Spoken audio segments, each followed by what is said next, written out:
If more of you supported the show, I'd be less sick of podcasts. The blah blah. Sending out good vibes. The blah blah. Good vibes. Good vibes. The blah blah. Good vibes. Good vibes. 108 breaths of deep gratitude and prayers for guidance and protection. And put on a didgeridoo and shamanic drumming track. Shivers or vibrations and stuff like that.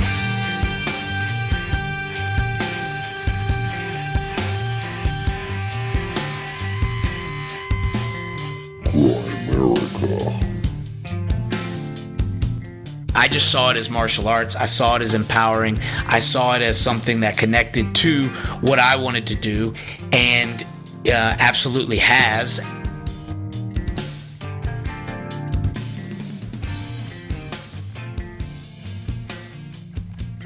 Okay, guys, welcome back to the Grimerica Show. We're going to be chatting with Owen Hunt and Joe Rupe a little bit later. And Brandon Powell, too, joins us. Nice little round table action. Of course, a meeting of the minds for the Contact at the Cabin, Magic on the Mountain event, in which all those guys will be joining us here in about, 8 months out? 7 or 8 months out?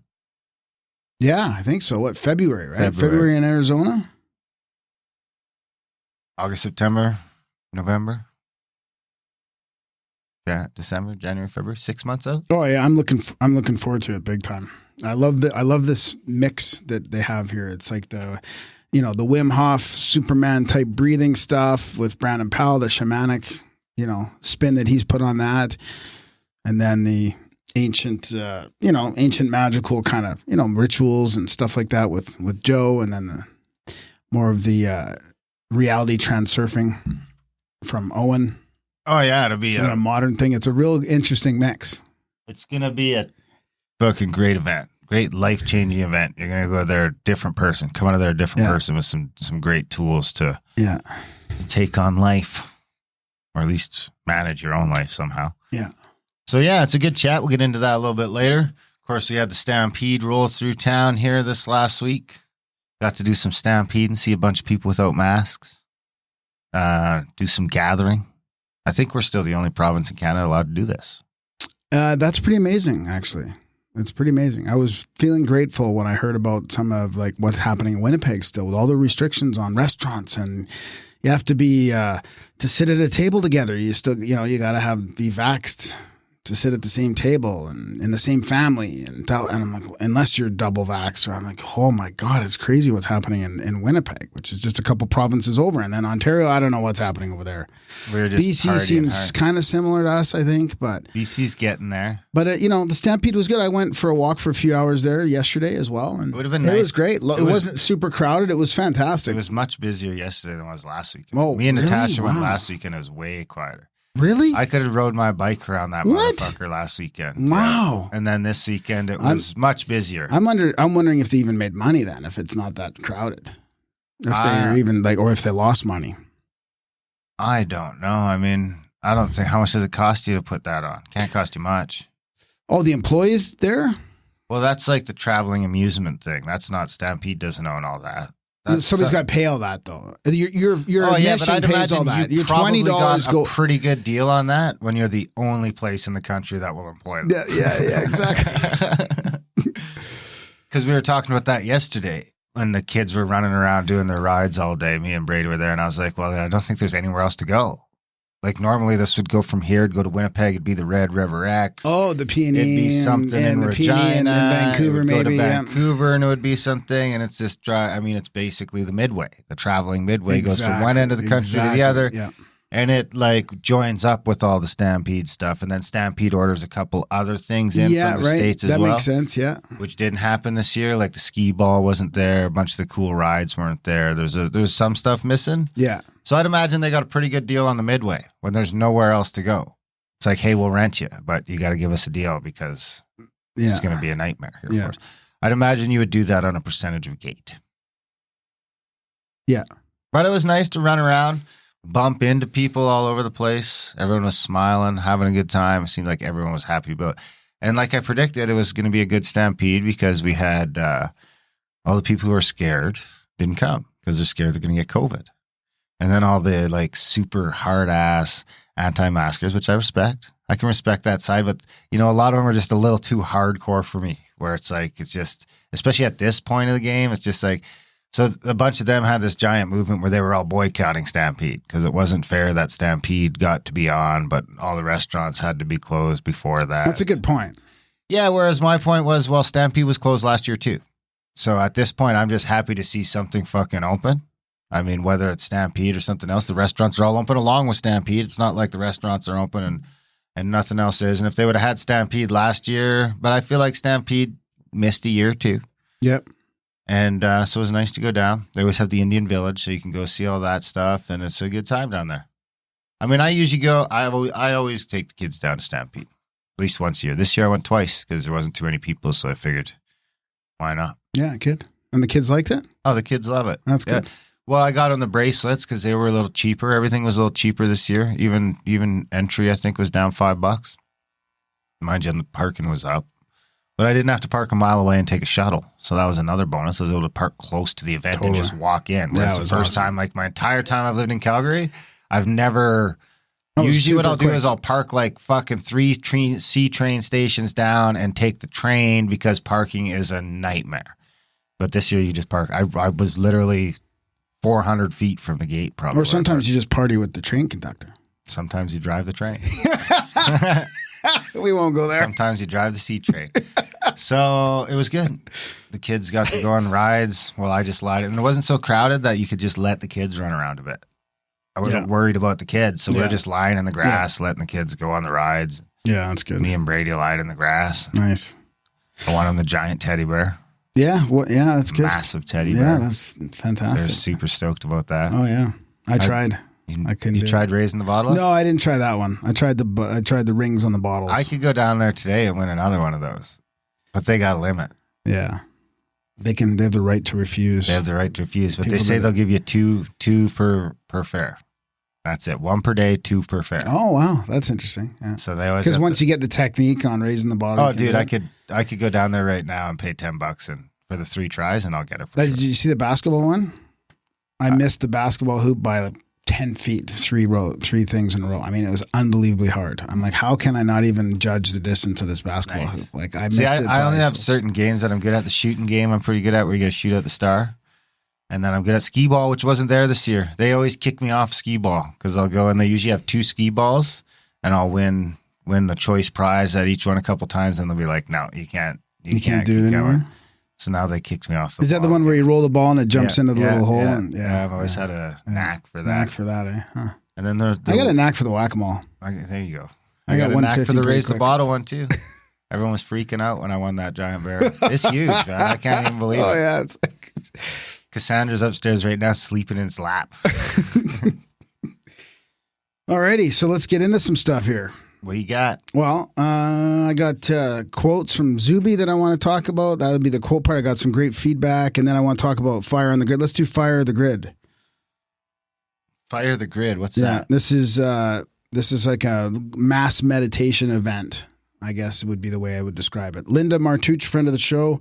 I'm going to put a link in the show notes to her Vimeo talking about this, but also Celia, my local CE5 leader, our friend Celia. She's been on the show before, I think. She's like doing this with Samoya. I met her once and talked to her a few times about this whole event. We almost had her on the show, but it didn't happen. So basically it happened back in 2007. So she had this I'll just explain this quickly, then I'll put links in the show notes, but she had a near-death experience. I think it was a car crash or something like that. And her son was also still in a coma. And I think she had this communication with these beings, and they told her how to save her son. And her son came out, and the doctors and everybody couldn't understand what happened. Like, it was a crazy, crazy event because all these doctors were around trying to save her son. And then she ended up doing it through what she learned in her NDE in the same accident.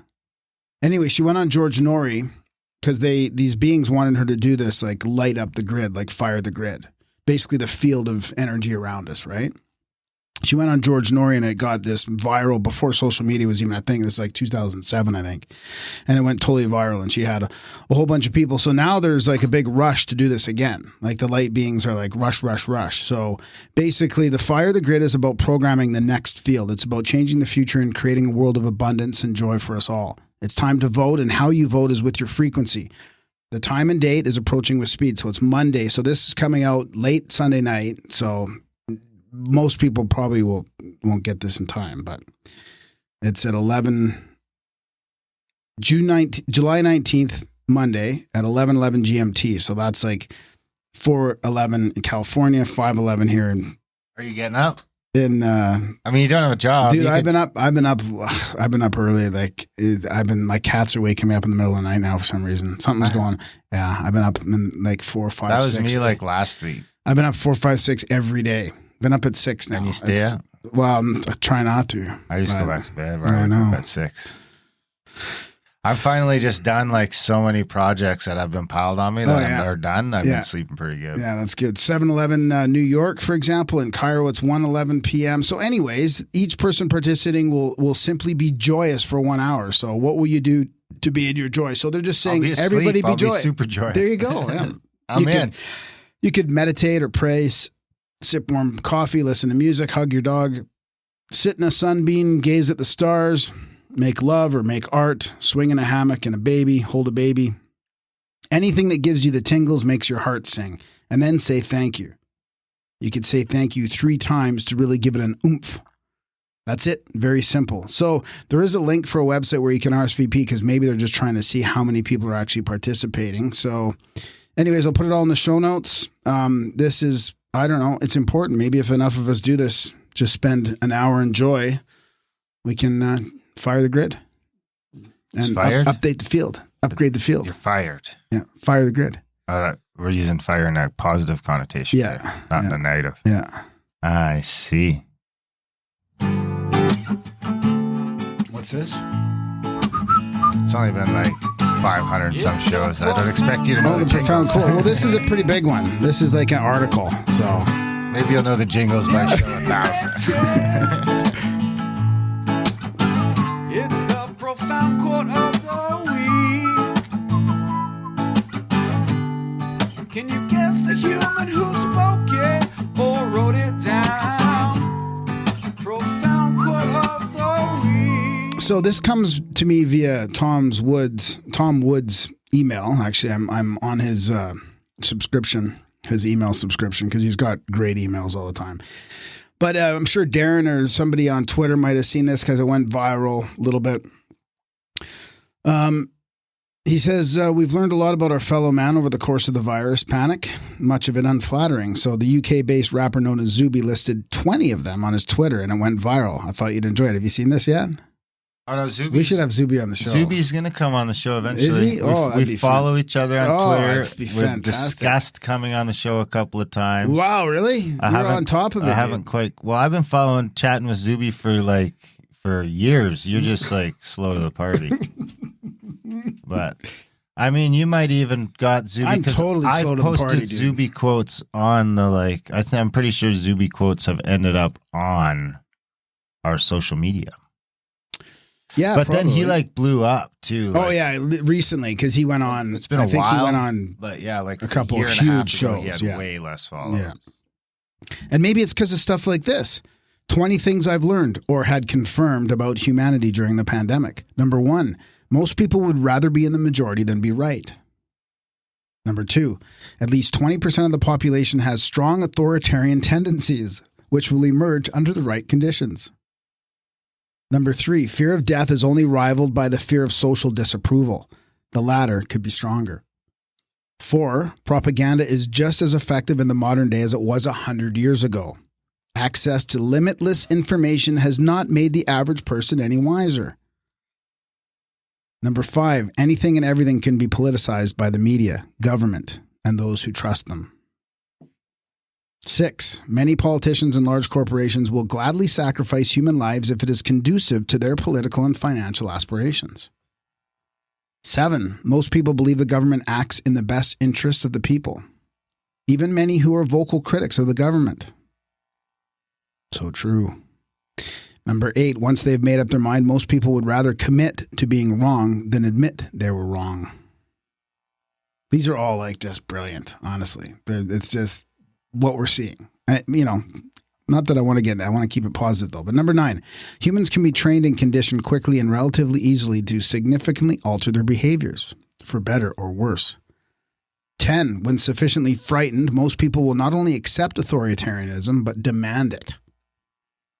11, people who are dismissed as conspiracy theorists are often well-researched and simply ahead of the mainstream narrative.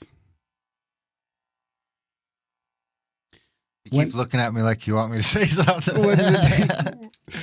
What does it say about when does a conspiracy theory come true? 13 months. No, what does it say? Yeah, 6 to 12 months. Yeah. Well, I can't remember What's the difference between a conspiracy theory and a headline? Yeah, that's a reality. What's the difference between conspiracy theory and the truth? It's about 6 months. It's getting shorter. It's getting shorter. Okay, here we go. 12, most people value safety and security more than freedom and liberty, and even if said safety is merely an illusion. Number 13, hedonic adaptation occurs in both directions, and once inertia sets in, it's difficult to get people back to normal. 14, a significant percentage of people thoroughly enjoy being subjugated. 15, the science has evolved into a secular pseudo-religion for millions of people in the West. This religion has little to do with science itself. 16, most people care about looking like they are doing the right thing rather than actually doing the right thing. 17, politics, the media, science, and the healthcare industries are all corrupt to varying degrees. Scientists and doctors can be bought as easily as politicians. Who knew? Who knew? 18, if you make people comfortable enough, they will not revolt. You can keep millions docile as you strip their rights by giving them money, food, and entertainment. What was that quote from Rome or whatever? Bread and circus? Bread and circuses. 19, modern people are overly complacent and lack vigilance when it comes to defending their own freedoms from government overreach. Oh, yeah. 20, it is easier to fool a person than to convince them they have been fooled. Wise stuff from Zuby. Zuby Ubi Ubi. Yeah. Zuby Ubi the doobie. What else you got? That's it? No, I got a awesome feedback, and we can talk about what's going on in Gramerica. What is going on in Gramerica? Oh, audiobooks, lots of exciting stuff. All right, let's. And I also have a link. Maybe do you want me to talk about that deconstruction a little bit? What deconstruction? Well, so people have been hearing I don't know. I know you're not really there, and I want to keep this intro and I want to keep the Gramerica show positive, but we're hearing a lot in the mainstream about 99% of the people that have died were unvaccinated. There's a lot of numbers being thrown around. Oh, who cares? That's our problem. What? Who cares? That's our problem. Our problem? What do you mean? Our problem. If that's true, that's our problem to react with. That's not true. That's the point. They're throwing around these numbers that are not true. Who cares? Because a lot of people just believe the fear. So then they're going to go get vaccinated. So then their resolve wasn't there. There's a couple great articles. Their resolve wasn't there. They gave up. If people want a deconstruction of that, I'm going to just send an article in the show notes that has a good example of the deconstruction of this, of where it's coming from. This 99.2% that they're all using is being recycled through the AP. And when you try and get down to the bottom of it, there's no data to support it at all. And then there's the other one that the No Agenda guys are talking about where they're that would all go align with my estimation on the virus and the vaccine, is that they'll be fine. Everyone who got the vaccine is going to do really well against COVID. Better than us. It's every other fucking strain of COVID that ever comes along that the unvaccinated are going to do better than. Right. This all just lines up with but it doesn't, because it's all these numbers are completely opposite to the truth. That's all I'm saying is they're literally lying. I don't know where the truth is at this point, honestly. No, I don't know exactly where it is either, but it's closer to 180 to that. That lines up perfectly with what should happen. If you prove out the lie, it doesn't matter what the truth is. The lie is the lie. I'm not saying I know what the truth is, but these are lies. There's a big difference there. I'm not saying I know what it is. I never have really. I'm just saying this is completely wrong. That can be wrong without knowing what the right answer is. Are vaccinated? No, they're using like the 500,000 people that died before the vaccine showed up, for example, to get their 99%. I mean, they're really, really twisting the numbers. They're really twisting it. And this other deconstruction shows that it doesn't come from anything, right? It's just not. They can't even. But what's happening is it's being circulated around and everybody's using it, including the government. This is coming from the highest levels of the government and the media. I'm not surprised. So, it's just. I mean, that's the same stuff that's been coming from the highest level of the government for the last 14 months at least, and for the last fucking forever. And if you've given up your resolve, that's on you, not on me. I've moved on.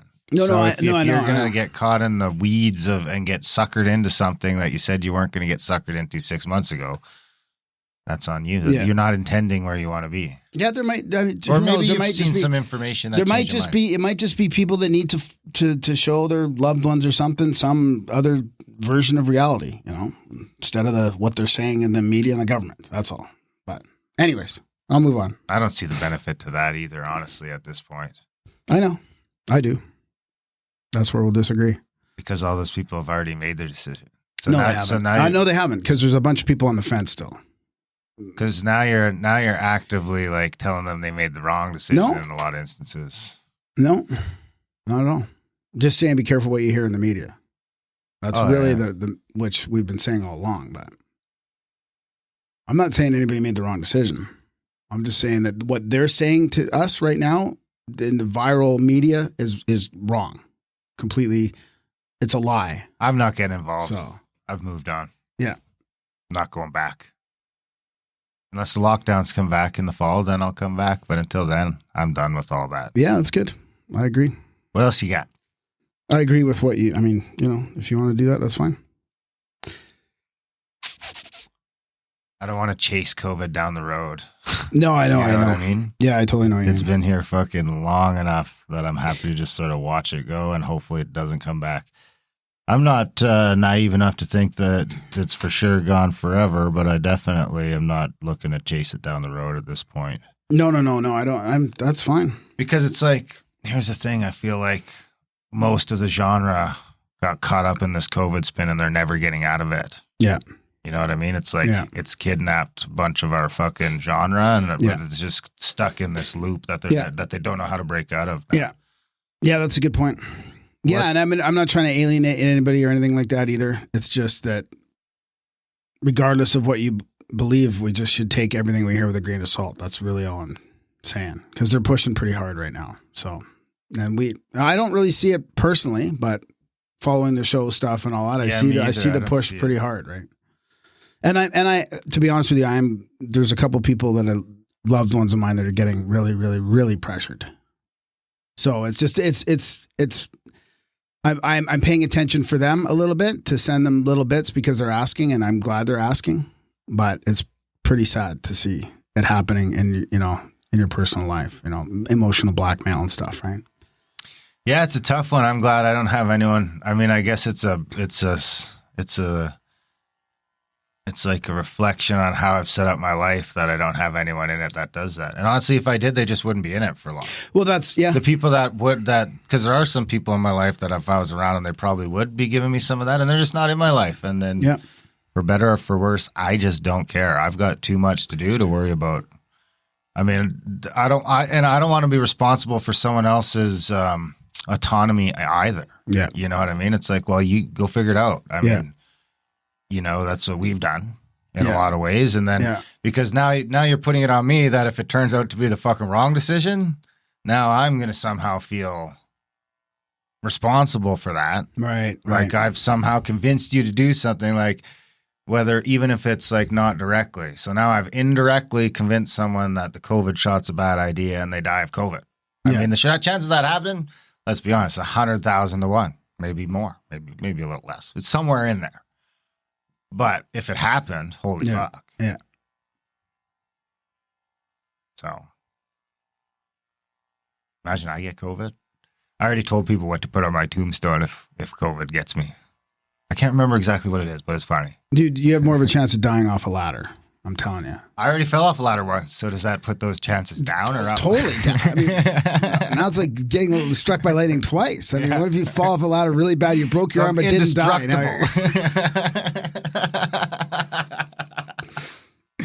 You got Operation Project? No. I got an email from a listener I want to go over. Fantastic. Would I play a jingle for this email? Sure, yeah. Support jingle? Do you have a support jingle? I got this one. Oh my God, how slow could this be? No, that's it. That's it. I thought it went faster. No.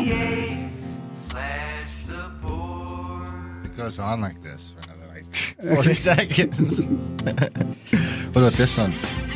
That's a way to support the show. Just send us your blood. Oh my God, where'd you get that from? Feel real good. Donate to Grimerica. All will be right with the world. Okay. I'm just going through some of the Feel real good. Donate to Grimerica. All will be right with the All right. You ready? Yeah. Hi, Graham. Congrats on the new non-job. The blah blah blah. I want one of those. The blah blah blah. Okay, you gotta shut that off. The blah blah blah. Come on, that's terrible. This goes on for 2 minutes. Why do you even have that on your phone? I don't know. Someone could make a great like rap song out of that. Oh, I don't. It's terrible. I can't even believe I said Can you that. imagine you're just like you hear yourself as the background for some hip hop song? The blah blah song. I've been listening to Grimerica for so long without contributing, after my credit expired, that the guilt has become unbearable. After all, your show has provided me with insightful concepts that to me are as sustaining as food. I've always needed to examine truths from multiple angles, and yet podcasts like yours, with interviews like yours, by people of good temperament like yours, the perfect formula for me, have not always been available. Before discovering Grimerica, I felt lost and helpless and hopeless and weird. Having reliably listening to you guys for so many years, I was finally inspired to begin questioning my conditioning, which has jogged many memories of the original truths that I carried in childhood, ones lacking language to describe, not jiving with current modes of thinking, and setting me apart from the dogmatic society that I was born into. This suppression was traumatic and made me rebellious, for which I was frequently punished. But as I've gone about listening to your show and I've simultaneously built confidence in myself, and I've lately begun finding words to voice a wondrous full cosmology of my own that had been beaten out of me, but which now is budding and breaking open within me. And this time it's happening with a sense of being home in the world rather than being an outcast. This is such a gift. And the research and the recording and the editing and the many laborious things that go into your shows are all part of my success. Perhaps indirectly, there is underlying psychological support for your listeners to be had in each of your interviews. And I can't help but acknowledge how sad and lacking my life would be without the assistance. Thank you, and much love to you and Darren, and to the entire crew. Me and Darren. Well, that's not true. Ryan helps. Napoleon does the art. Yeah. Felix does. And I think she means the crew, like all the listeners and the producers, the people that donate, the people that help out. Chat folks. Please watch for this book, see attached, in the mail, and enjoy putting $500 US for 500 shows to good use. Loyally. Shriel in Boulder, Colorado. I pronounced that wrong. I think it's pronounced like a wheel. Probably you spelled it. And it's the teachings of Tahotep, the oldest book in the world, coming in the mail. Excellent. With a little surprise in it. So thank you so much for the great email. Oh, yeah. And the donation. I mean, $500 is a big deal around here. Oh, it's huge. Yeah. Not a lot of people send in $500. No, it's huge. Big help. Yeah, it's a huge help. As Graham heads into the realm of the unknown, of course, that's going to be okay. We got some things going on here. We couldn't do it without you guys, though. Still a leap of faith. I mean, we're like, we need quit the job doing this. Head over to grimerica.ca/support. Sign up for a monthly, make a one-time donation. Do what you can to figure out how you can get some value back to the show if you're getting some value from the show. It is not a free show. We just put it out in the world for free in the hopes that those who find value with it will find a way to get some value back to us, just like she did. And we thank her for it. That actually reminds me, I think I will, I got this, since we were talking about this already, I'll go to the kids are here today, and they stole the iPad, so I'm using my phone for everything. But let's go to a little bit of the social medias, if I can find it. Don't forget to talk about the audiobooks too before we You could do that right now. before we finish up. So you can check out adultbrain.ca. Adultbrain.ca is the audiobook landing page. We got The Secret Teachings of All Ages, narrated by myself and Russ Allen, just out on Audible. Russell Allen. And Secret Doctrine Book 2 is coming out. It's submitted. It's submitted. It's coming out. So yeah, I mean, another way to help us out is just review those books, pick up those books if you want. They're fantastic. They're huge tomes. They're both like 34 hours long. So we got The Secret Doctrine out already. A couple other lesser known titles. It's all on adultbrain.ca, but the big ones are going to be Secret Doctrine Volume 1, which is out already. Secret Teachings of All Ages, which is out already. Secret Doctrine Volume 2, which is going to be coming out extremely soon, within the next 2 weeks. And Hamlet's Mill, which will also be coming out within the next 2 weeks. Did you want to mention your Indian Act book? Well, I mean, that one's just sort of throwaway. It's not really a... But there is another book coming. There is another out. book coming. Yeah. My book will come out probably by next show. So we'll talk about that when it comes out. We'll talk about it when it's published and available. And it'll be on audio too. And it'll be on audio too, and we hope you guys all buy it and review it. And that's called... A Canadian Shame. A Canadian Shame, yeah. Indigenous, what's the subtitle? The Indian Act in Residential Schools. Right, okay, yeah. So yeah, I'm narrating Darren's book right now. Are you? Okay, yeah, go ahead. We haven't used this jingle in a while. Bingo, bango, social media jingle. Don't forget to rate. All right, I'm going to go to the Facebooks for this. Subscribe to the grind. Maybe I'll let you interview me for my book. Yeah. Where are we? It's actually just a post. Someone sent it to me, so I posted it on our Facebook channel. And it's actually over a year old. It was from 2020. And we were talking about this earlier in the intro, so I'll read this. From the Hopi Indian chief. That's the other thing I wanted to read. Thanks for grabbing that. White Eagle on the COVID-19 situation. This moment that humanity is living through can be considered a door or a hole.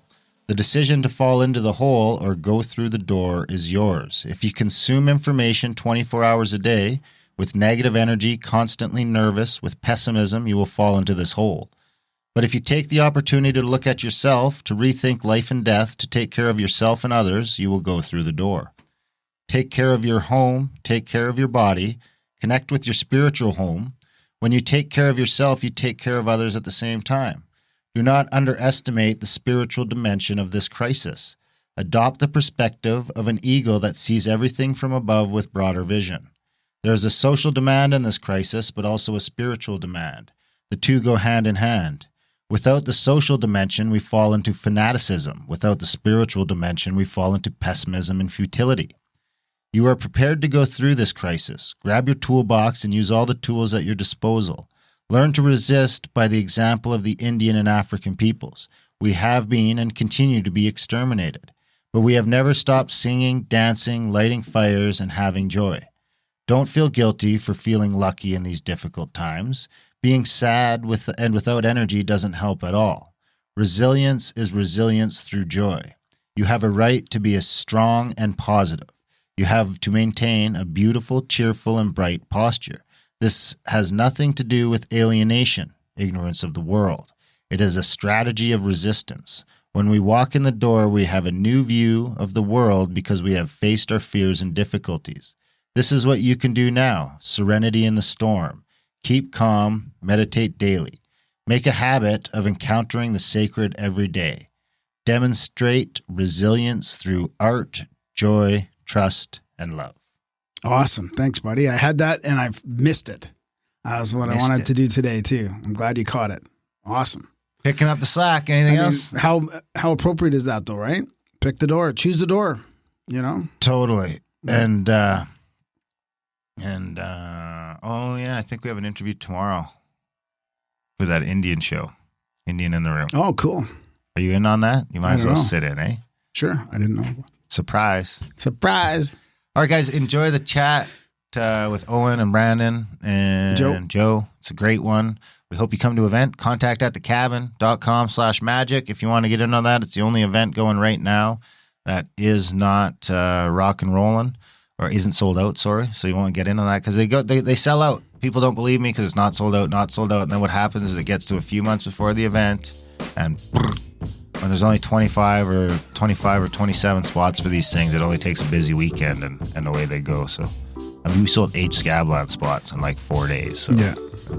Anyway, enjoy the chat with Owen and Brandon and Joe.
All right, we got a special episode tonight. We've got Brandon Powell, Owen Hunt, and Joe Rupe, all favorite guests from the past, and all of them will be at Magic on the Mountain in Arizona in February, right, Darren? February 20. Yeah, that's right. We'll be in Pine Top, Lakeside, Arizona, February 10th to 13th. And, of course, the background image here in the studio is the Petrified Forest, where we will be going on one of the days. We haven't decided exactly which day yet because here's the thing. We're going to go there and we're going to figure out how to get the most out of our lives and out of our bodies. So it's kind of a two-edged sword. We got the shaman, Brandon Powell, coming down. He's going to bang his drum and we're going to do some breath work and some cold stuff because there's going to be some snow up there. So we're actually going to be able to get after it. And that's going to put us in a great mindset to go in and learn some great stuff with Owen Hunt, who I know is a big Napoleon Hill guy, and I'm a big Napoleon Hill guy, so I'm super stoked about all that stuff. And Joe's going to bring in the magical angle on how we can do some different rituals and stuff like that to bring all this stuff together.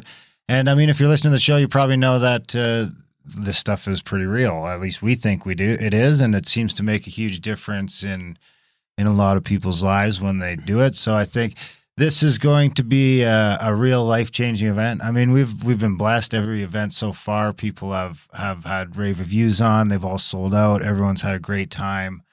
And we're going to continue that tradition, but this one is super close to my heart. I can't wait to get out there and do this kind of stuff because I think this one is really super important. This is going to be a real life changer. And I mean, people going to want to check this out. So I don't know where to start. Maybe we'll start with, let's pick on the new guy first, Owen. Okay. Yeah, I'm really excited. I really appreciate you guys, just kind of,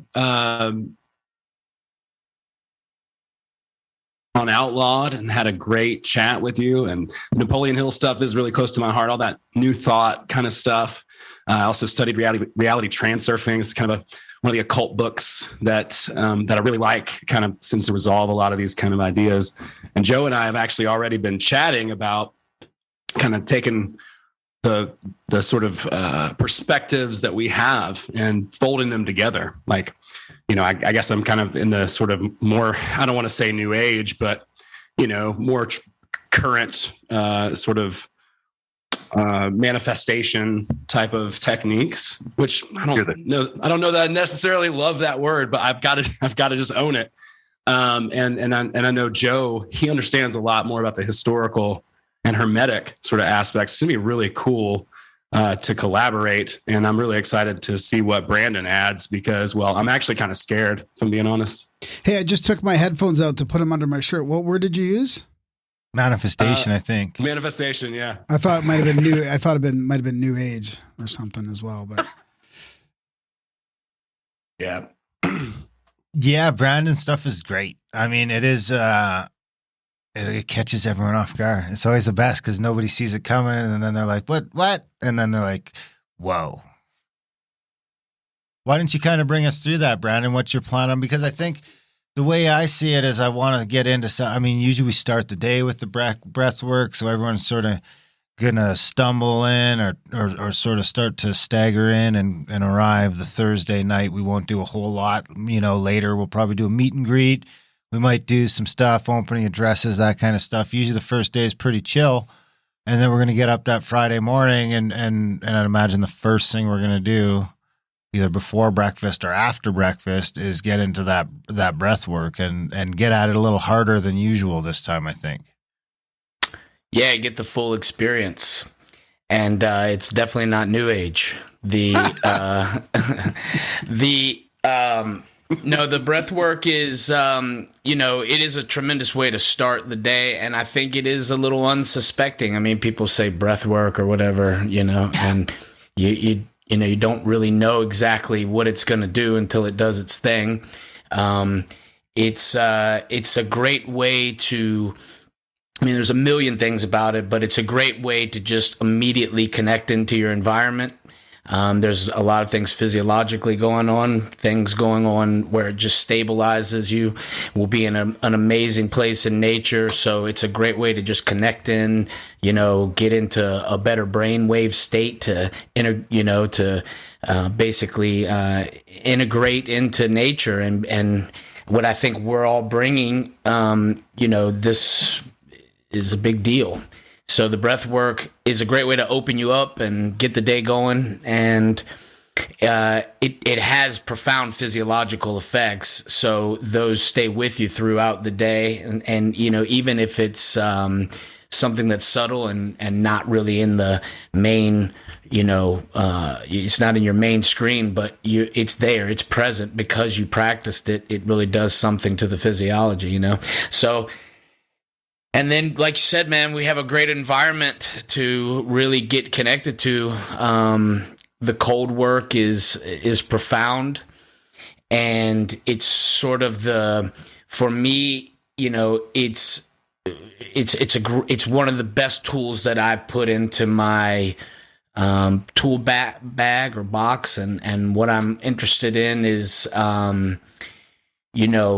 sharing skills that I feel like are really important and that will, I think, better benefit you in the thing that we're trying to create, which, I'm grateful to be a part of this, Darren, and you have the mastermind has a vision, and I love it. And so, I'm just looking forward to doing my part.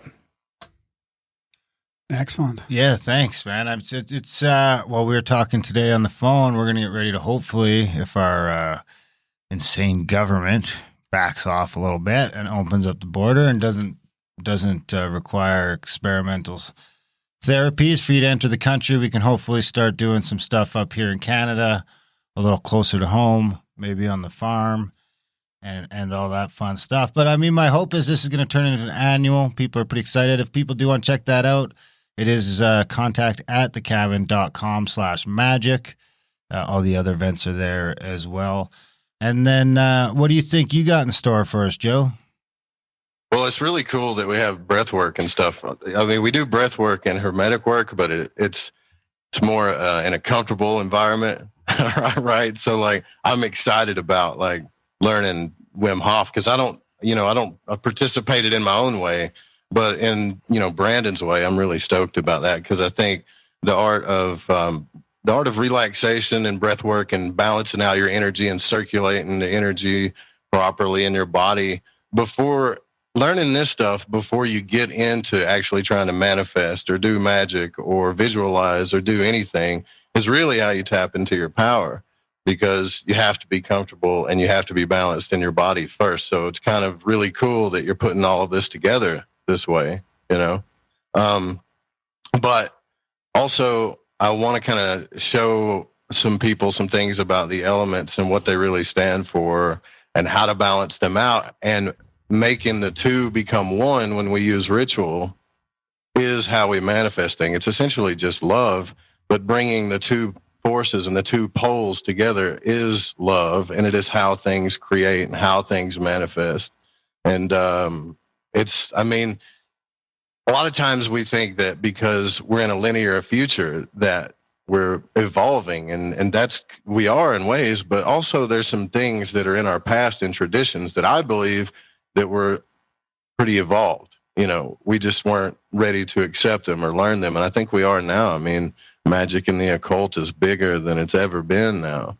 And so I think it's important that we go back and learn these traditions. So we're probably we're going to do some, I'm going to do some presentations on teaching some of this stuff. And then we're going to go through some rituals so I can kind of show you how to bring these two forces together, you know, and it might be a little weird for some people. Some people are going to dig it, right? So you'll be able to at least feel and experience this stuff and probably end up manifesting something before the trip's all over with. I bet that happens too, you know?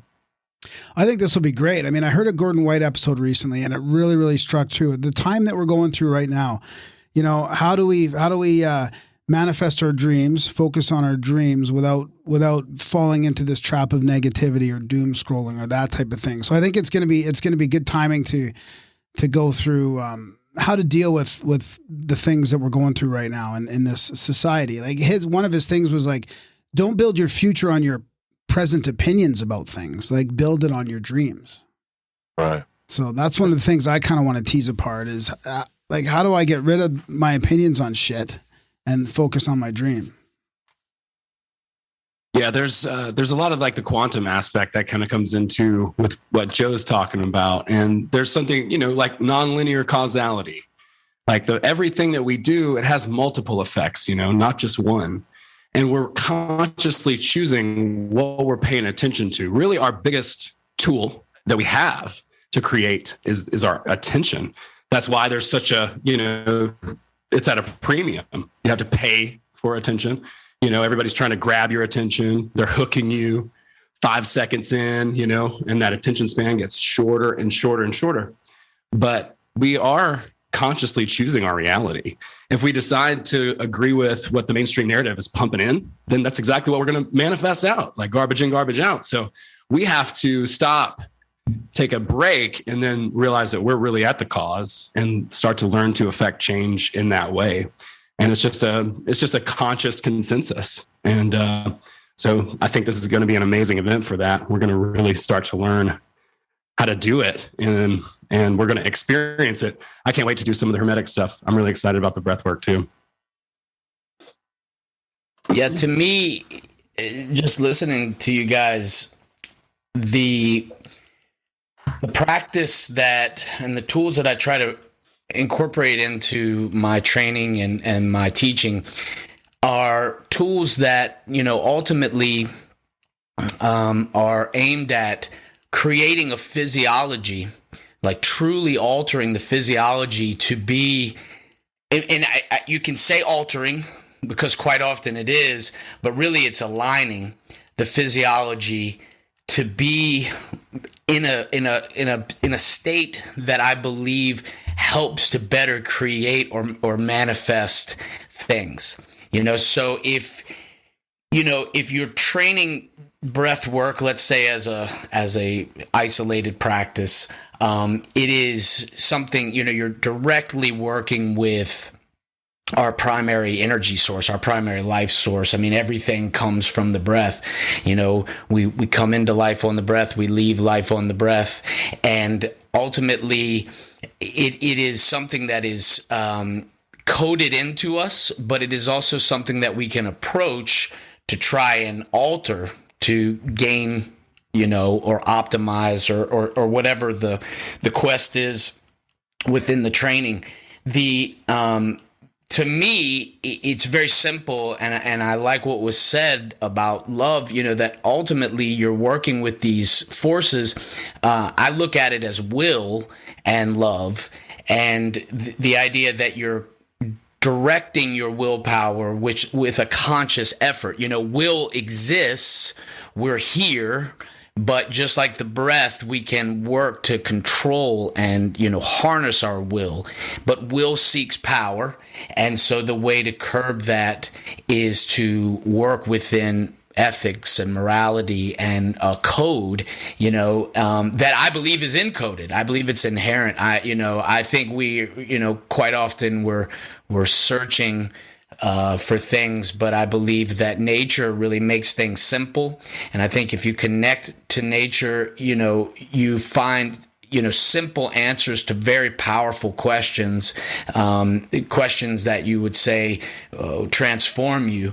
And so, my goal is to help people create that physiology. I believe that it is, again, an inherent right to really master the physical, or as much of it as you can. And so, all of my tools are oriented at a base level, like around self-defense, but it's really self-defense for empowerment and so forth. And I think these energies that you guys are talking about, as far as hermeticism is concerned, these practices are we're still working with them, which is amazing, but they're very ancient, right? I mean, so we have the ability to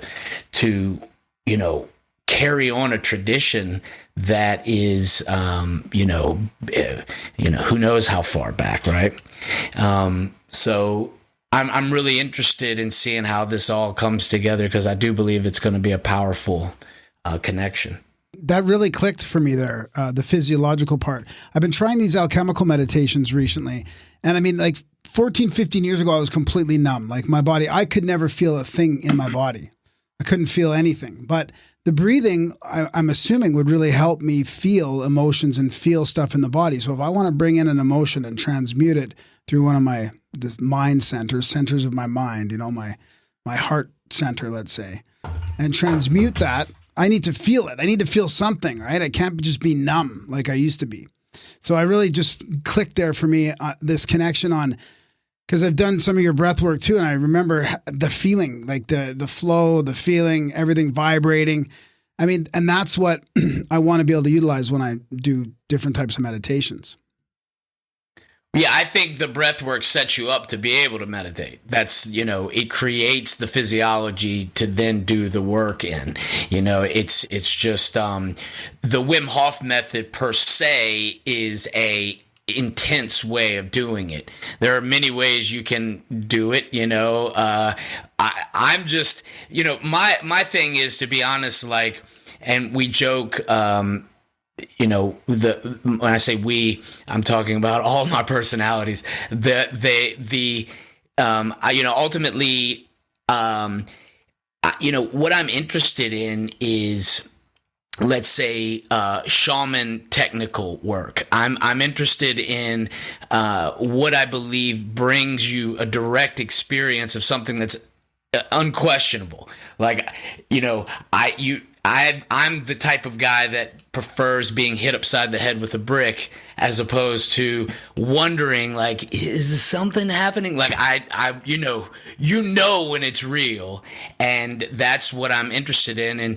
And the reason I say that is just because I think that it's important to want the direct experience. The direct experience is your true information line, and so you can really, get a sense of the initial perspective, and then depending on how you approach your life, if you live in ritual, if you train regularly, if you approach things that you're going to see change in and growth in, you're going to see your perspective shift. And this is, something that can happen over a long period of time, or something that can hit you like that. And that's kind of what I'm interested in. I want that, that's, like Darren says, it comes sideways on you, but it delivers every time, and again, it's just, getting you in the right physiology to be able to have those great meditative experiences. I do think there's something to it all,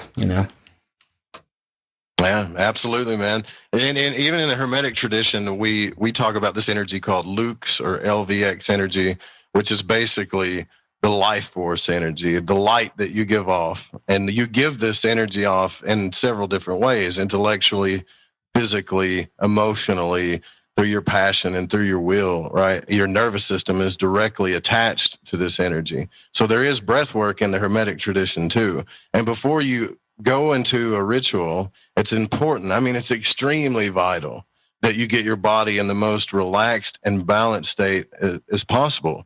When we walk around in our daily lives, like without that, we get anxiety, we get depression, we get nervous conditions, psychological conditions. Our energy's it's all over the place, right? So we don't, and see, this is where I feel like the modern day magicians are fine. They teach a lot of cool things, right? But if you go back to the Hermetic tradition, before you even entered the temple, there were some essential things that you needed to work out. And a lot of it was, psychological, physical, things like that. So you could be ready for this energy to pass through you as you were manifesting, as you were learning to love. And, I understand what Brandon's talking about with direct experiences because I tried this stuff forever. And people are like, well, your chakras are going to spin this way and that way. And I'm like, I don't feel shit, So I'm trying to I'm doing the fourfold breath, getting into the prana stuff, right? And learning this work. And then as I started invoking elements and things, I was really studying the astral travel, the out of body stuff, as well as magic and the occult. And I noticed that both of these people were talking about the same things. They were just calling them different things. And the day that I popped out of my body and watched myself sleep, that's that direct experience that happened to me that set me on this path too. That I realized, man, there's a whole nother world here too, right? Well, we have far more potential than we've been told. We spend half our lives living the programs that we're raised with, and the second half deprogramming it, trying to figure out, why we're here. And I think with stuff like this combined, we can speed this process up. We can get past it faster. We can tap into the human potential a lot more efficiently, I think we could tap into, dare I say something more even divine, right? Like talking about right. Will, right? Like you get this small lowercase w, the egoic will. And then we've got, what they would say in transurfing is like outer intention or divine will, or the will of nature, right? Like trying to serve, the laws that exist on this plane, exemplify those, learn about those, live within those. And I'm really excited to kind of see how we can draw these conclusions between like the bringing the opposites together, the heart and the mind, getting our bodies physically and physiologically in a state where we can like understand what we're doing, do it at that subconscious level, and then have our bodies like just in the perfect kind of state to make it happen. It's going to be the perfect storm. My thought is that the cold will do the, first it's going to show you what you can do, how much control you can have over your body, which I think is going to give you this little bit of confidence. It's like, holy shit, I went in that cold water and it wasn't even, full disclosure, I haven't done the ice water yet, so I don't know. But from what I hear, you can just get in there and breathe it out, and it's okay. Is that what we're doing? We're doing ice. I've done cold shower Wim Hoff stuff. I ain't jumped in any polar stuff, so this will be my first thing. Too. We'll have the legit. It's Arizona, fellas. It's Arizona. It can't be that cold. Yeah. I mean, I wouldn't sweat the cold stuff at all. The the cold is invigorating. It's challenging in the way that every time you want to approach it, you have to have the right mindset, and mindset to me is all intention oriented. So, and what does that mean? That was actually a question that somebody asked me earlier today was, what is intention ultimately within the realm of mindset? And, a lot of people might try to explain it in different ways, and I'm not saying that I have the best way, but from what I've experienced and from, the many various masters that I've had the opportunity to work with, I have seen, basically this disassociative kind of type of being, in the moment when, especially in preparation for something, like if you're about to do something, it's good to go inside and, basically not totally connect to everything that's going on around you. But I'm always a believer in having one foot in, one foot out. So, I'm not going to connect to things emotionally, but I recognize that things are occurring around me. And then, you do some breath and then you step in.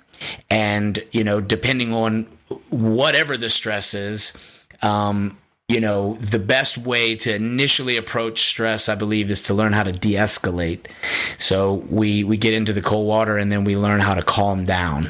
And getting calm brings our faculties in play, and it actually brings them in play in a way that that becomes really loud, like you become hypersensitive almost in this sense. And when you're experiencing that in nature, it's tremendous. Like the way you connect to everything, you hear better, you see better, you think clearer. And we're going through a range of sympathetic experience within the nervous system, sympathetic meaning fight and flight, and then we're transitioning over into more of a deeper parasympathetic, rest and digest, if you will, that kind of state of the nervous system. I mean, there's always a little mix, an interplay, right? A little yin and the yang, but the idea is that you're going to experience this realm, you're going to experience the spectrum of, of experience where you feel this fluctuation. You're going to step in, it's going to be intense, then you're going to gain control, and then you're going to regulate. And, ultimately in the beginning, it's a cultivation game. You're not trying to beat yourself up. You don't want to overdo it, if you're really training with something serious.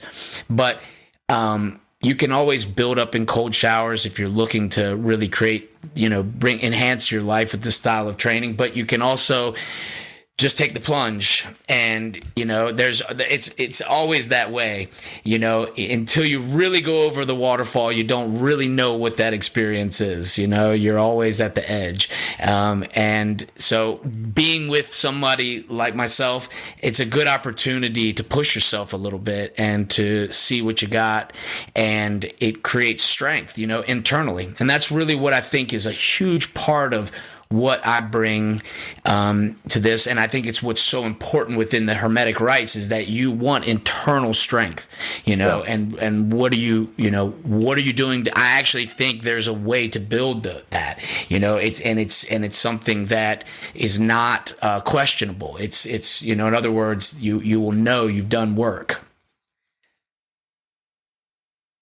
In the first initiations into the Golden Dawn, they talk about that. Like fear is a fetter that binds you. It binds you from your potential. It binds you from learning things about yourself. It binds you from the best life you could have.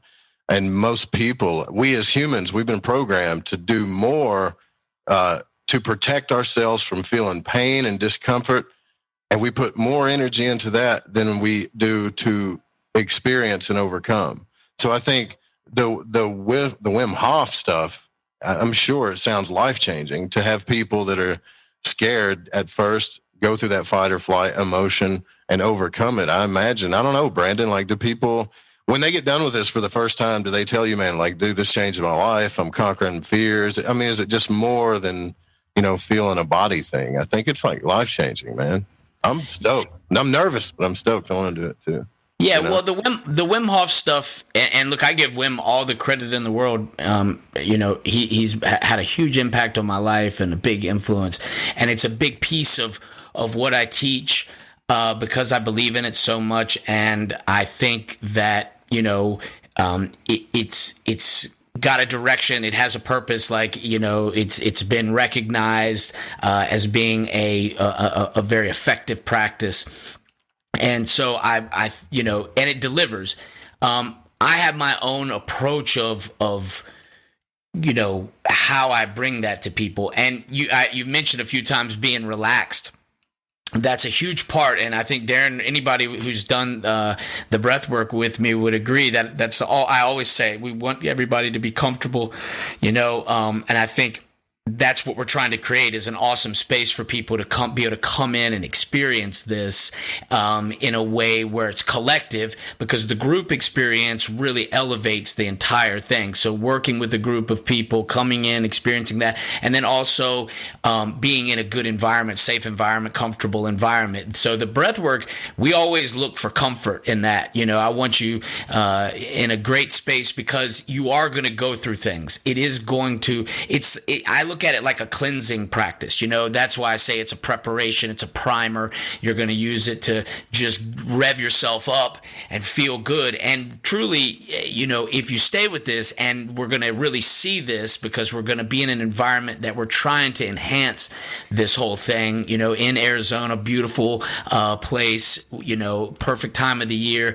And the idea is that this is going to, help, create even more energy, plus Arizona brings the vortex, and there's a lot of connection into the vortex and how I connect all my teachings, because everything to me, again, I believe we have an inherent sort of connection to I believe 100% we have an inherent connection to our environment, and every breath is an interaction there, where we are truly imprinting and receiving information through the environment.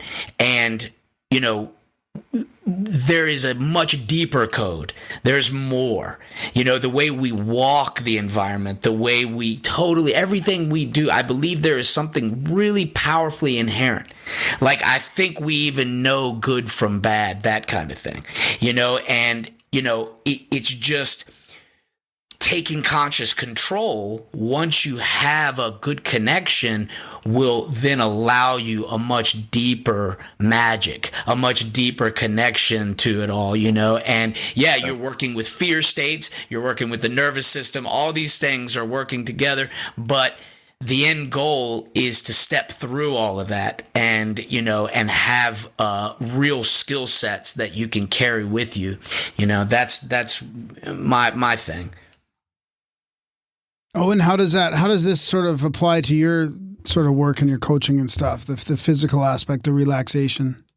Oh man, Maxwell Maltz said you can't do anything unless you're relaxed, and he was the father of sports psychology. So, it has so much to do with it. It's interesting. I've actually been doing some studying on the nervous system on my own a little bit, so it's cool to hear you talk a little bit about that.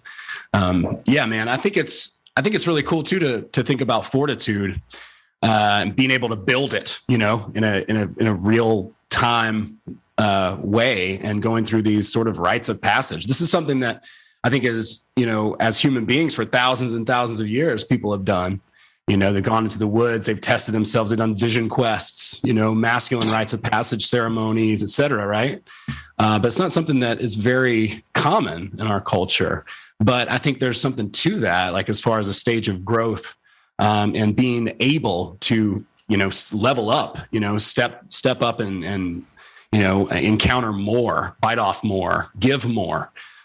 So I think this is going to be really powerful from that perspective. This stuff all overlaps, like all of it does. And that's what's so amazing about it. I kind of understand the how, like I'm just such a nerdy person. I want to know all the ins and outs, like analytical. Yeah. Yeah. And then Joe's going to show us the what, and Brandon's going to put us in the right, state to really be able to understand and experience this stuff. So it's going to be really powerful, and I'm really excited, really, really excited about it. Yeah. Like really excited to see what we discover and uncover too as a group. Cause I know there's, like you were saying too, when we do it, we can do it ourselves, as far as coaching goes, for instance, like I do group coaching and one-on-one coaching because of that particular, reason right there. When people are in a group, the energy is different. People are interacting with a group energy. We're by ourselves. It's great. We can grow. But I mean, if we see other people, we begin to key off of them and we start having, even more heightened experiences. We begin to overcome things. If they can do it, I can do it. And then we begin to really build a group energy. The idea of pendulums or group energies or group think, we can use that to our advantage or we can use it to our disadvantage. Most of us are unconscious about it, so we don't use it to our advantage. But we can absolutely intentionally use group dynamics and group mind to our benefit through energetic practices like this. So it's going to be really, really cool. I'm excited. What can people do to get ready? Starting with Joe. Well, the first thing that I would say to do is get into some, maybe just study basic hermetics, read the Hermetica, but also start preparing your body to relax and do breath work, even if it's just like the fourfold breath, the even breath work, things like that. Start feeling, I would say start feeling this, because magic isn't just about like drawing sigils and doing stuff and making it happen, right? You are the temple first and foremost, right? So I would say prepping your mind and body, just start doing some relaxing stuff. I have audios on my website where we go through visualizations, simple breath work, things like that to start preparing you for it, and then get into the temple too. So you could do that. You can I would say just start preparing to relax your body and be open to learn, because we're going to learn. We're all going to learn from each other. That's what it's about. Owen? Yeah, absolutely. I couldn't agree more. I would say intention and gratitude to get ready for this. If you're able to make it, I'm counting my lucky stars. I'm incredibly fortunate to be a part of this. And then, as you're coming, ask yourself, what is it that you're trying to get from this experience? What can you give others as a result of having this experience before you even come? Begin with the end in mind. And I say that to say with a caveat, I wouldn't say to get hung up on that as an expectation. However, setting an intention of exactly what you're coming to do, that can definitely help you get as much as you can possibly get out of the experience. Yeah, that's a good point. Expectations are just resentments under construction, right? So it's better to focus on the intention. So what would Napoleon Hill think of something like this, do you think? I think Napoleon Hill, he would ask the devil, and the devil would say that. Are you going to bring the devil with you so we can outwit the devil? Yeah. I want to hear like an updated addendum to that book so bad. I'm thinking of asking a few questions. Great book. Again, it's about that power. Napoleon Hill created his own mastermind in his own head with like Ralph Waldo Emerson and Abraham Lincoln and some other people, right? And he would ask these people, these figments in his mind, to help him with his problems. And so whatever it is that we can do to create a mastermind, which is very much what we're doing here, again, that's that building that group energy. So it's something that he would be very, very supportive of and understand the power of, because for him, it was just him and his wife. That was really their mastermind in real life, other than the one that he created in his head. So for us to be able to come together physically and be intentional and create together, it's pretty powerful stuff. And again, I'm super grateful to be able to be a part of it. What do you think, Brandel, for prep work? Well, if you're interested in doing things that, like the Wim Hof method or anything like that, there's plenty of instructionals and stuff online you can look at. If you want to take some cooler showers, if you want to do things that will give you a little gradual exposure to the cold, that's a good idea. It doesn't have to be anything too intense. We'll get intense once we're all together. Get out and walk around, breathe a little bit, make sure you're doing that, or maybe you already have that in your life, and that's great. And, just be ready. Preparation, will probably want to have some good gear to be able to move around. It's Arizona's got all kinds of environment, so there's different things that you might want. Just pack smart. We'll have a list for things that we think you need, as we get closer to the event. But I think the big thing is is the intention. Just like you guys were saying, get out of your own way for intention practice too. And in other words, set your intention, be strong about it, and then try to do the daily work that brings you closer to it. And just make it simple. You're coming to have a good experience, and the idea is to build skills that will help you manifest and to get the energy that you want out of life. I really think it kind of comes down to that. What do we want to attract? And, the way that you get your alignment together is what's gonna, bring those things to you. And so, I guess, keep it simple and try to just be ready for an experience that is, gonna alter you a little bit. That's gonna change you. You're gonna carry things away from it. And, I don't know, man, we'll come up with a list for the special folks that join us. Yeah, for sure. Darren, do you want to focus on anything else on the magic, or do you want to ask some questions about what's happening these days? Or I wouldn't mind personally just advice for people, even just this summer, this fall with what's going on, like how to stay a little bit more present. I mean, one of Napoleon's rules here, I was just reading through some of his things, like do your own thinking on all occasions, I mean, how do you, it's all about intention and control. I mean, your thoughts are things, and if you don't control them, they'll control you. So, I mean, I know that all this stuff is advice. You guys have already talked about it all, but anything just besides prepping or things just to keep people centered and grounded in the moment, thinking what they want to think about, any tools up until then? Man, I would honestly say with everything that's going on right now, take it easy on yourself. Here's the thing. When you really get into understanding the energies of who you are, we are all complex beings with chaotic and even conflicting forces inside of us all the time.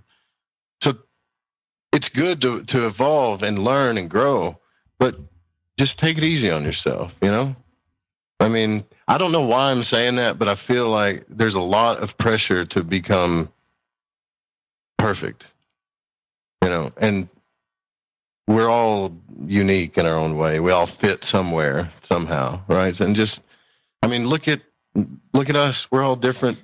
I'm goofy looking. Like, who could just take it easy on yourself, I don't know why that came to me, because I feel like there's a lot of tension right now with all the stuff going on, and everything. Like, we're just going to relax, learn some stuff. And I think making sure that we have fun and learning our potential is I'm not saying don't take it seriously, but have a little fun with learning stuff about yourself and, take it easy on yourself. Yeah, I agree. 100%. I sound like my dad or something right now. Yeah. Love yourself. You gotta love yourself, Joe. Just take it easy. Yeah, well, self-care, there's nothing wrong with that. I mean, you have to feel that you're worth it. And that's ultimately the key, even if you think life is meaningless, you need to feel that, there's something worth moving forward for. And, I personally don't think life is meaningless. I personally think everything's very important, but the idea of being relaxed and, experiencing levity. We're going to laugh a lot when we're together. That's a guarantee. There's going to be a lot of humor, and that's part of the whole thing is, just really enjoying being together as a group. And, levity, I really fully believe that the truth is wrapped in humor. I mean, it's, when you find those people that where their perspective is not allowing humor, I don't fucking trust them. I don't think so. That's just the way it goes, man. Yeah. If you don't have some humor in what you're doing, right to the bitter end, to be honest. If you don't have humor there, it's I think there's really something oppressive in the way you see things. Yeah, and I might be the first one out of the water. I might be the first one to just like totally wuss out, man. Who knows? We'll make fun of you. Don't worry about it. That's right.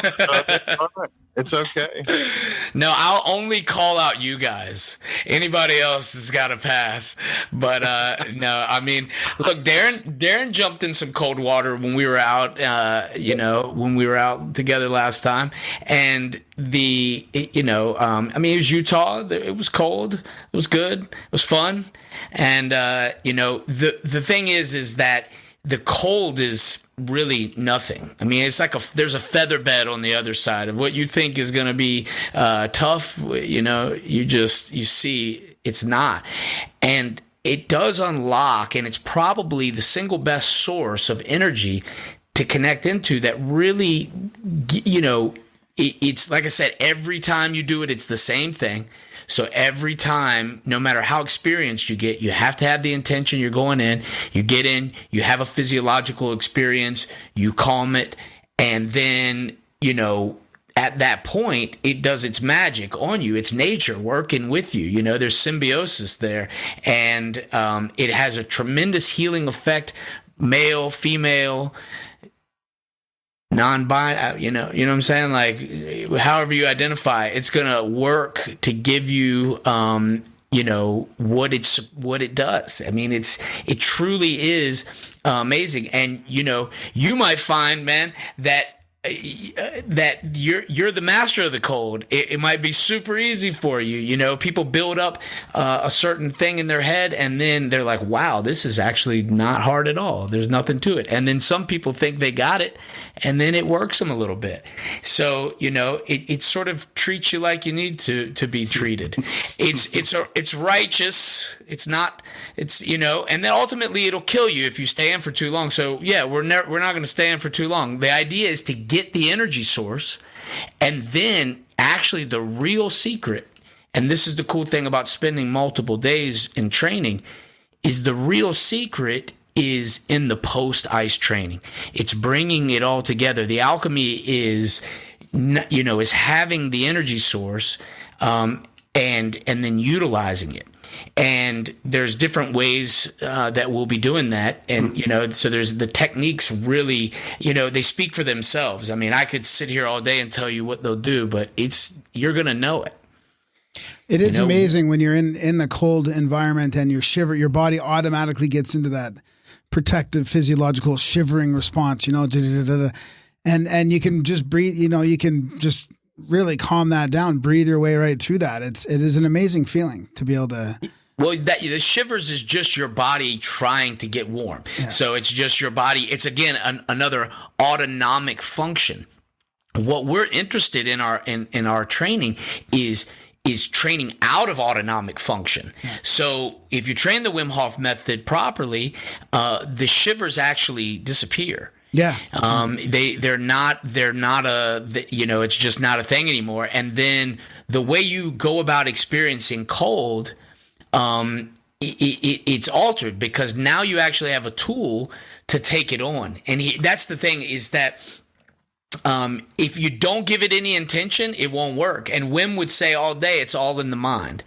So, for him, the body is the second, it's the vessel, the nervous system and the mind being the first connection, and then the body being second.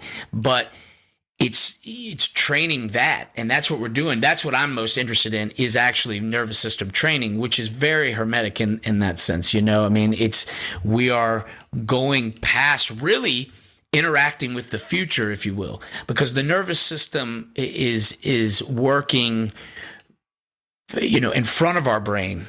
It's interacting with the environment, in a way that we're not necessarily connected to, but we can turn up the volume. It's an interoceptive conversation, and we're turning up the volume so that we can better overcome autonomic function. And that just gives us more control, more freedom, more ability, Well, even just out of that fear, that fight or flight, the regular fear that a lot of people are in right now. A lot of people are just in a perpetual fear state right now. Hardwired. It's hardwired in right now. Yeah. Yes. And so we have to reroute it. But the cool thing is that if you give yourself to a practice like this, Wim demonstrated doing what actually proved that this was like not only science, but a true method, something that could be passed on, instructed. He did it in 4 days. So in 4 days, he trained a group of guys that went and repeated results that he did. And what he did was he basically suppressed his immune response to a bacteria, to a toxin. So he took an injection, which is the same thing that 1,000 people prior to him took, and he was able to display completely different results than anybody before him. Everybody before him had food poisoning, basically, and then he came along and suppressed all of that. And then he taught people how to do the exact same thing. And what he's doing there is he's suppressing let's say, the overreaction to the pathogen. So he's actually suppressing the overreaction, which in a sense is toning the system, right? Conditioning it. So he's bringing it under control, because the body will, it experiences a pathogen and it'll set off an atomic bomb for something that could be totally inert, like basically dropping a bomb on an anthill. It's just not necessary for all the response that the body gives. And this creates autoimmune dysfunction. So what we're interested in doing is showing that you can tone all of that. And it comes through the vagal system, the vagus nerve. And so we're going to get into that a lot, and that particular nerve system and how it works throughout the body and creates this conversation. And all 12 of those trainees did the same thing, right? They did. They did. They created basically 4 days of training with him and then 4 days of training on their own. They went into the lab and they reproduced the same results that the other group, who basically just took an injection and then laid there to see what was going to happen, and then the body did its thing. Wim did 20 minutes of breath work to prime his system. That was it. 20 minutes of breath work to prime his system. Now, you have to understand that there is work going on behind the scenes, right? That's where the real magic is. You're not a badass magician if you show up and you don't really know how to pull off your tricks. So you have to train. And, this is what I emphasize. It's just do the reps, know the stuff, do the reps, and the work it'll show up. All of a sudden you're a black belt. And, this is basically how I've based my life. I have a jiu-jitsu school, and, my life for the last 20 some odd years has been jiu-jitsu. And so everything that I'm doing is, kind of oriented in that same way. It's just, leveling up, trying to get better, and with some techniques that do hold weight, and it's quick results. I was in Brazilian jiu-jitsu for a while I trained under Carlos Machado, but I got out of it. So does the Wim Hof help people? Because that's interesting. In jiu-jitsu, one of the hardest things is to learn how to be calm and flow, even when you're on your back, when someone first starts out, right? So does Wim Hof kind of help with those flow states in jiu-jitsu too? Absolutely. I mean, I can't imagine I'm alone. I was one of many people who probably perceived Wim as a martial artist in a way because of his approach to his training. And he does have a martial arts background, and a lot of people who train martial arts come to his practice. So, whether it be combat vets, I've worked with a bunch. We've certified multiple Navy SEALs to be Wim Hoff instructors. We've certified, I mean, all kinds of people. You'd be amazed at the people. And I've had the opportunity. I was in the group of his first international instructors, and then I became one of the teachers for the next few years. And you know, the people that have come through are amazing, like blow my mind, amazing people. And it's really caught me off guard. You know, I mean, you know, you could say it's humbling or whatever, but you know, it's just like, I'm always blown away by the people, and I dig it so much. You know, it's you just never know people's stories, but when you get a chance to hear them, when people give, you know, when you have the space to really share and bring something forward, which is something that I really like to offer in my training with everybody that I work with, you learn so much, and you know, it's amazing, like all the different people coming at it from different reasons. And, you know, but with Wim, I just saw it as martial arts. I saw it as empowering. I saw it as something that connected to what I wanted to do, and absolutely has. And I think so many athletes have used it, performers have used it, you know, high performers, for those exact reasons. And so there is a connection, you know, it's just there. I mean, you know, one of my big influences was Rickson Gracie. I recommend anybody who wants to have an understanding of, you know, one of the guys who really brought Brazilian Jiu-Jitsu onto the scene, an amazing master ahead of his time in a lot of ways, was Rickson Gracie, spelt Rickson, you know, like R-I-C-K. And and he's got a documentary. You can watch it on YouTube. It's called Choke. And if you look up Rickson Gracie Choke, you'll find it. And I recommend it because you know, he's such an inspiring human.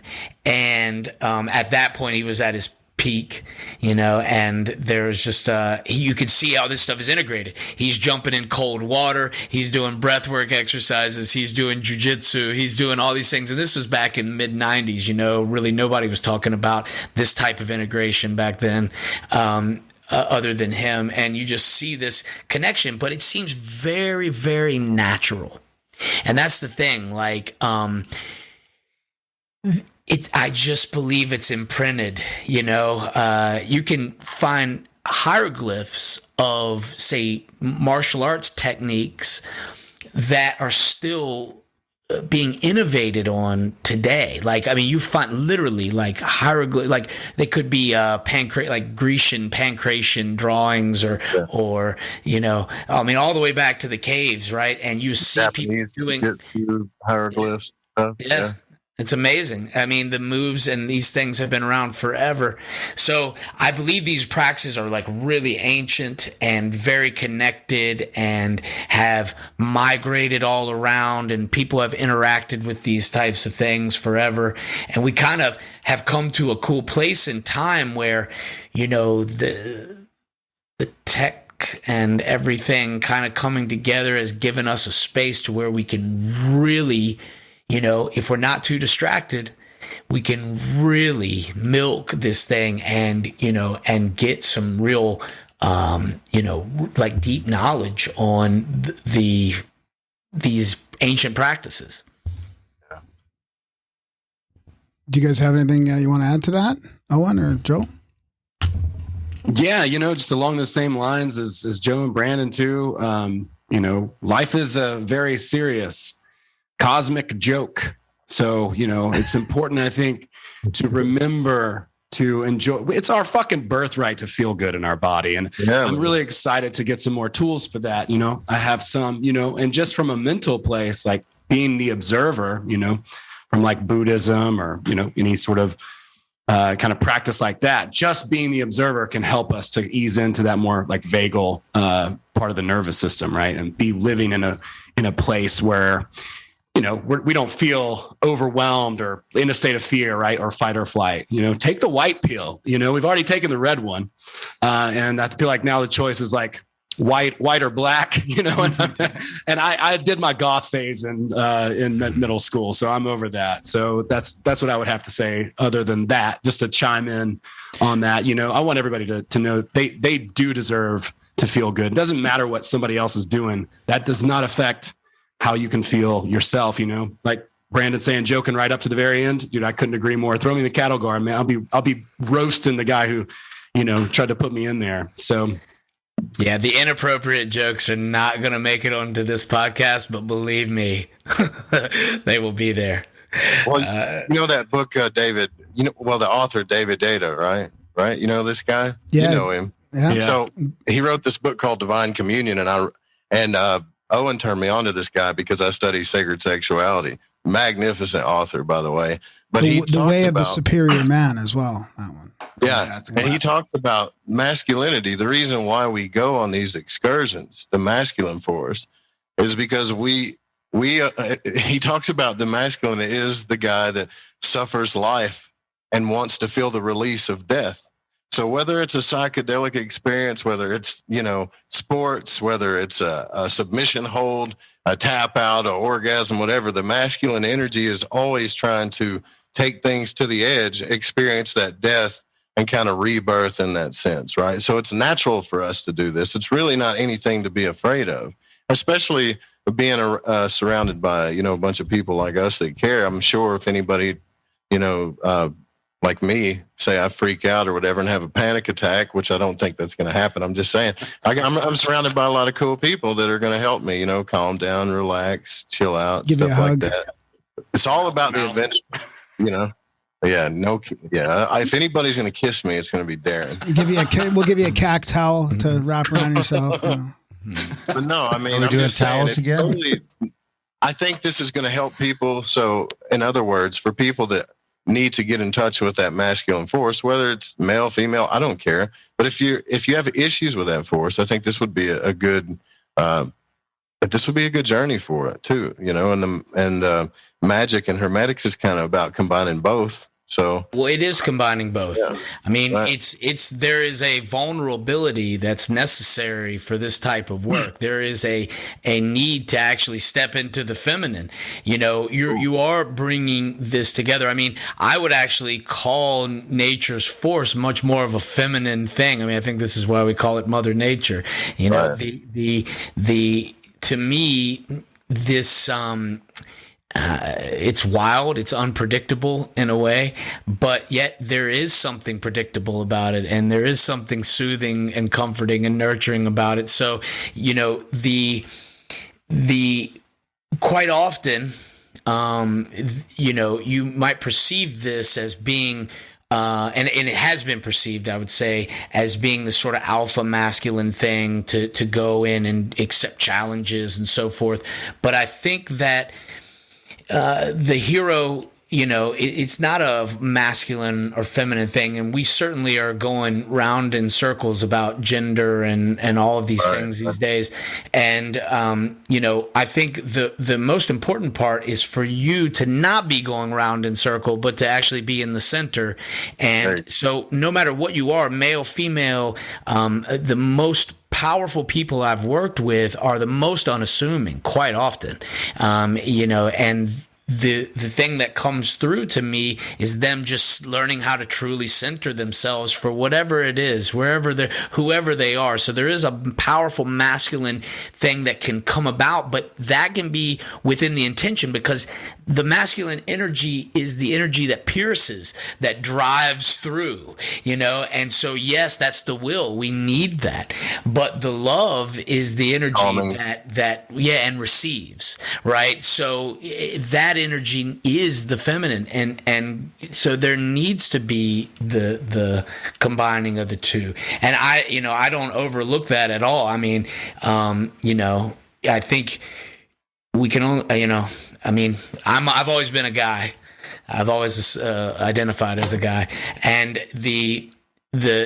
but I for sure have interacted with the female energy, and I can't tell you that it's 100% important to unify for the true force. It all has to come together, and I think it does just within you. Whatever you are. It's just when you bring it to the center, then you really just are fulfilled. And to keep it simple, happy, healthy, and strong. just be that. That's what you should feel. You have that birthright. And your true self, your authentic self. I mean, not having to be anybody else. Be comfortable in your own skin. Like, just not be centered and just be you. I think that's so important. That's exactly what I'm saying. 100%, Graham. Yeah, well, I mean, here's the thing. We'll wrap it up here, and I appreciate all you guys for taking some time out. I wanted to, we're getting close. We haven't been really pushing this event too hard because we got the Scablands one coming up in just, it's only like, I think, 2.5 months or something like that. Actually, that's why I talked to Brandon today, because we're only a couple months away from hanging out again, which would be fantastic. Stoked about that, fellas. We got to hang out in April down in Utah. We had a fantastic time. But you're talking about amazing people. We got 3 or 4 of them right here.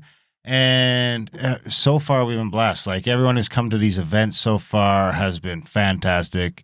Like, we're at the point now where there's like 40 or 50 people in an ongoing Telegram chat that's just past attendees to Contact at the Cabin events. That is just about the most active chat on my device right now. Like, I'm not in there all the time, but I'll pop in. There'll be fucking hundreds of new messages because these guys are talking about, stuff from the Scablands or stuff in the stars or stuff from these events that they've gone to so far. So, and I'm fully confident that once we go to Washington here in a couple of months, there's going to be another 15 or 20 people that join that group. And once we go in February, there'll be even more. And we have this growing family. And I think eventually each of these events are going to start to do that in themselves. I mean, we went to Utah. We had 80% of the people that went to 2021 have rebought for 2022. So hopefully we can have the same success here and thing. The URL is contactatthecabin.com/magic. I think we're down to it'd be 7 or 8 months till we're there.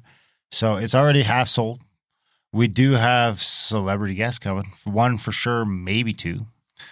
So that's exciting. I won't say who, but we'll have some exciting personalities there that are excited on what we're doing, want to come check it out. Of course, the Brothers of the Serpent will be there. There will be jamming. It's going to be a grand old time. We encourage you guys to get. The devil might show up. Yeah. The devil will be there with his dancing shoes on.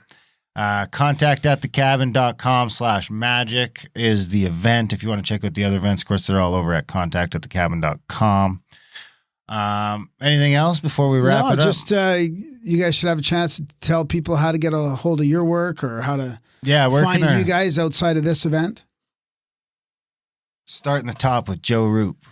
Yep, you can go. My bad, I zoned out for a second. You can go to lightingthevoid.com. That's for the radio show, and then all of the stuff that I offer as far as services, as far as the hermetic magic audio stuff and access to the archives. And you can go to fringe.fm for the radio station. Owen? All right. Yeah, you can go to bootsygreenwood.com. That's my stripper name. Saved me lots and lots of money on SEO. Bootsy Greenwood on YouTube and Instagram as well, and also Facebook. So, yeah, Bootsy Greenwood.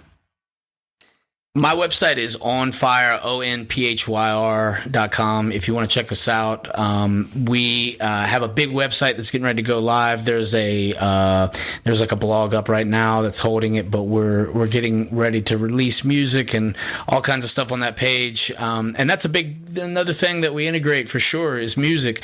Don't forget, there will be lots of music going on at this event, and that's so that's something that we will be putting on the website and all our information. So we're onfire.com. You can also find, if you want to look up my stuff about the Wim Hof, you can find me on the Wim Hof site, wimhofmethod.com, which I recommend going to and checking out. There's a lot of info on there. And if you look up instructor North America, Brandon Powell, you'll see me. I'm right in the beginning.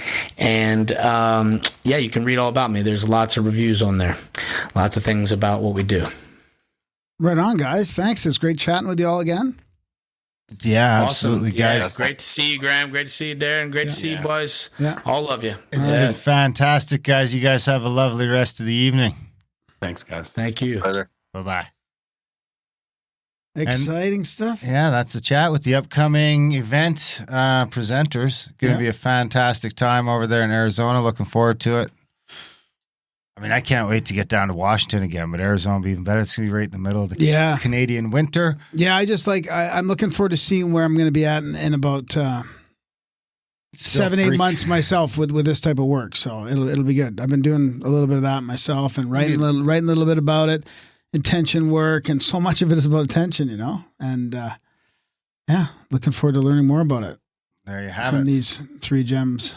So that is February 10th to 13th, Magic and Manifestation in the Arizona Mountains, February 10th to 13th, 2022, learning the techniques and rituals to get what you want out of your life and your body.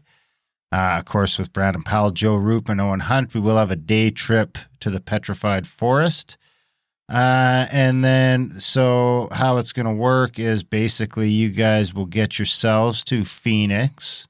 We might add Tulsa, but for now it's looking like it'll just be Phoenix. I don't think we need to do the both airports, but Phoenix is only a couple hours away from the venue. Tulsa's not far either. It is in Pine Top Lakeside. So it's about 2.5. I want to say it's 2.5 or 3 hours from the Phoenix airport. You get yourself there. We'll have a couple of shuttles. Usually the Snake Bros are driving the buses. Maybe Graham on a bus too. We'll pick you up. We'll take you up the mountain. We'll feed you all weekend, put a roof over your head, give you a bed, drive you back down the mountain, and drop you back off the airport. You could theoretically show up at this event with no money in your pocket. You should bring a couple of bucks to tip the cooks, though. It's always good to No, we're tip going to have the cooks back? The cooks are going to be there. Keith and Gage are coming. The coffee will be best guys. on. Yeah. This will be a great group. Yeah. Always fantastic. It's always a great event. Like I say, it is half gone.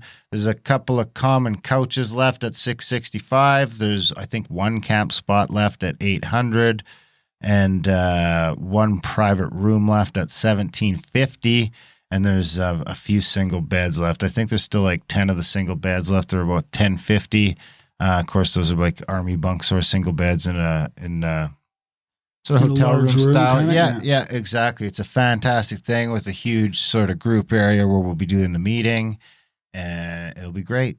I mean, Keith, is that mountain like? Do we drive to the mountain? Do we drive? We're the on day the trip mountain. is driving, or The day trip's about an hour away to the Petrified Okay, Forest. cool. So we'll drive an hour, hang out Hike for around, 6, 7, 8 hours. Find a creek. Hopefully. I mean, now we've bought that crazy skillet thing, so Kyle picked up the walk finally part of it. So we'll be doing the like fajitas out at the Petrified Forest. We'll cook lunch or dinner, one of the two, out on location. Probably lunch, so we can head back and get into the magic and manifestation stuff. We'll start the days with sort of the breath work and the cold stuff, and we'll go into lunch, and then we'll do our evenings. We'll be hanging out, manifesting, learning crazy stuff. Can't wait. Making some great friends and having a fantastic time. We hope you had a fantastic time. GrandAmerica.ca/support. Contact at thecabin.com. Use your adultbrain.ca. America Outlawed for the other show. We love you. Thanks for listening, and we'll see you next week. I sat on the wall.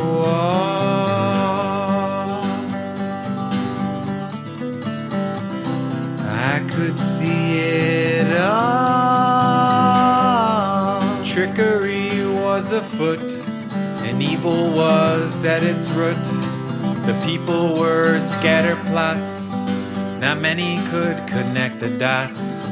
Some people stood tall,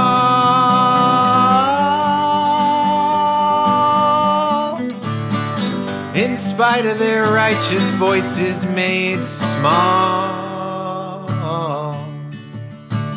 Put down your phone, your soul's turned to stone. The rhythm of the algorithm has driven a schism, created this prison. I'm shocked and appalled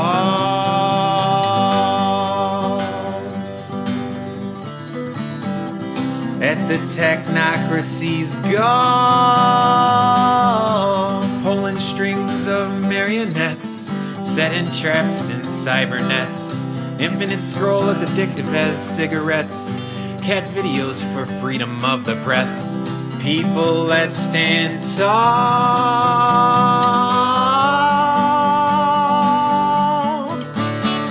in spite of our righteous voices made small.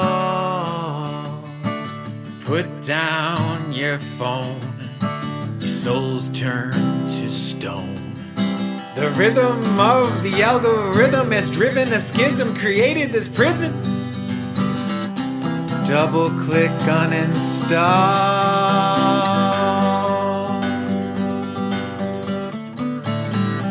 Rome's about to fall.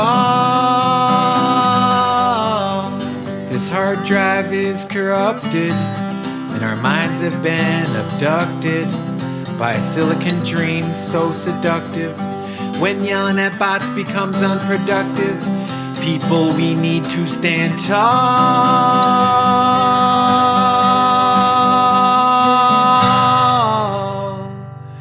In spite of our righteous voices made small. Put down your phone, your soul's turned to stone. The rhythm of the algorithm has driven a schism, created this prison. This prison.